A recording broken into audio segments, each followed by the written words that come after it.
disco de platina. Anda cá, senhor José Cid.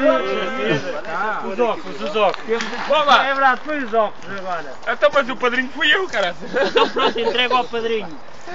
Cabrões do caralho. Com todo o prazer entregamos aqui o disco platina ao nosso amigo José Cid. Pronto. Bravo. Filhas da puta, pá, cabrões do caralho. Agora estamos de novo. Mas isto tem que ir lá para o site. Não, Claro. exatamente, tens de pôr no site agora, ele recebeu o disco Eu platina. também não quero ser careta, man. Vira. Caramba, aí reflete.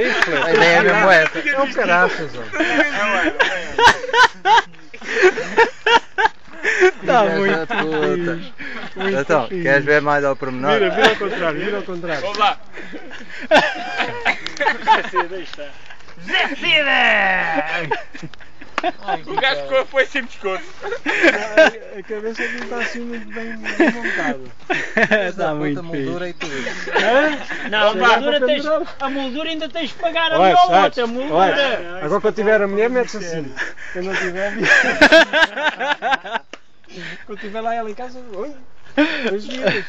Olá. Excelente. Ficou aqui o risco do recorte, ou não? Epá, isso foi feito. Ah? Isso foi feito assim à Lagardena. Olá. Não, mas está fixe. Não, pronto. Tá Não é bem. todos os dias.